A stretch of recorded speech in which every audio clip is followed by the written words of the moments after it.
মহাভারতের ধর্মযুদ্ধের কথা আমরা কম বেশি প্রত্যেকেই জানি, যেখানে ধর্মের পথে থাকা পাণ্ডবদের হাতে অধর্মী কৌরবদের পরাজয় ঘটে।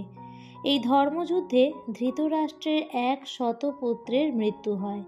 কিন্তু আপনারা জানলে অবাক হবেন, ধৃতরাষ্ট্রের একজন পুত্র এই ধর্মযুদ্ধের পরেও জীবিত ছিলেন। চলুন জেনে নেওয়া যাক কে সেই বীর কৌরব যে কুরুক্ষেত্র ধর্মযুদ্ধের পরেও জীবিত ছিলেন। নমস্কার, ইন্সপায়ারিং উইথ পিয়ালি চ্যানেলের আরও একটি নতুন পর্বে আপনাদের সকলকে জানাই স্বাগত। অনুগ্রহ করে চ্যানেলটি সাবস্ক্রাইব করে রাখবেন এবং ধর্মীয় ভিডিওগুলি সবার আগে দেখতে নিচের বেল আইকনটির অল লেখাটিতে ক্লিক করে রাখুন। হস্তিনাপুরের মহারাজ ধৃতরাষ্ট্র, তার পত্নী ছিলেন গান্ধারী। গান্ধারীর আশীর্বাদ ছিল যে সে 100 পুত্রের জননী হবেন। ধৃতরাষ্ট্রের পুত্রদের বলা হতো কৌরব, আর অপরদিকে ধৃতরাষ্ট্রের ভাই পাণ্ডু।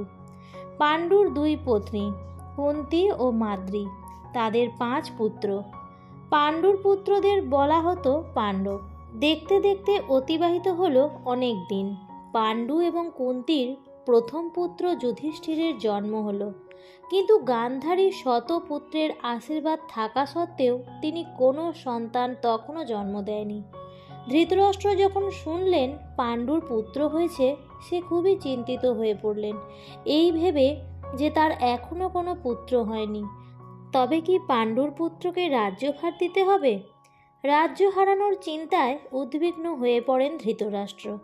আর তখন পুত্রের আশায় গান্ধারীর অন্যতম দাসী সুখদার গর্ভে জন্ম হয় ধৃতরাষ্ট্রের প্রথম পুত্রের, আর সেই পুত্রের নাম ছিল যুযুৎসু।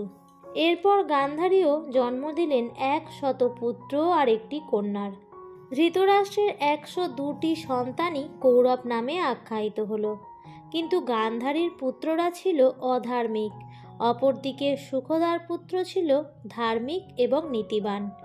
যুযুৎসু দাসীপুত্র এবং ধার্মিক হওয়ার কারণে গান্ধারীর পুত্র দুর্যোধন সহ তার অন্যান্য ভাইয়েরা সর্বদা যুযুৎসুকে অপমান করত এবং নীচ চোখে দেখত। তার যোগ্য সম্মান কখনো দিত না। কিন্তু যুযুৎসু ছিলেন বীর যোদ্ধা। তিনি একসাথে 7,20,000 সৈন্য একাই বধ করতে পারতেন। এই জন্য যুযুৎসুকে হস্তিনাপুরের একজন মহারথী হিসেবেও ঘোষণা করা হয়েছিল। যুযুৎসু সর্বদা পাণ্ডবদের সাথেই থাকতেন, এমনকি দ্রৌপদীর বস্ত্রহরণের সময়ও বিকর্ণ ছাড়া একমাত্র যুযুৎসুই এর বিরোধিতা করেছিলেন এবং পাণ্ডবদের ও নানানভাবে দুর্যোধনের ষড়যন্ত্র থেকে বারবার বাঁচিয়েছিলেন যুযুৎসু। এবার পালা কুরুক্ষেত্রের ধর্মযুদ্ধের। এই ধর্মযুদ্ধের 2টি পক্ষ, একটি অধর্মী কৌরবদের এবং অপরটি ধর্মের পথে থাকা পাণ্ডবদের। এই যুদ্ধে যে যার মতো করে নিজেদের দল নির্বাচন করেছিলেন।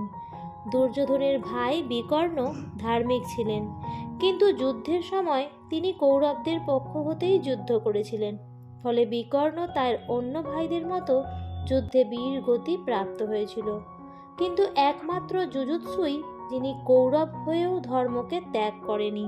যুদ্ধে যুযুৎসু পাণ্ডবদের পক্ষ নিয়েছিলেন, যার ফলে কুরুক্ষেত্রের যুদ্ধে ধৃতরাষ্ট্রের 100 পুত্রের মৃত্যু হয়েছিল। কেবল ধৃতরাষ্ট্রপুত্র যুযুৎসু জীবিত ছিলেন। পাণ্ডবরা যুযুৎসুকে তার যোগ্য মর্যাদা ও সম্মান সর্বদাই দিতেন। অন্তিমে যখন পাণ্ডব ও দ্রৌপদী তাদের অন্তিম যাত্রার জন্য যাত্রা করলেন, তখন অভিমন্যু এবং উত্তরার পুত্র রাজা পরীক্ষিতের এবং রাজ্যের গুরুভার যুযুৎসুকে প্রদান করলেন।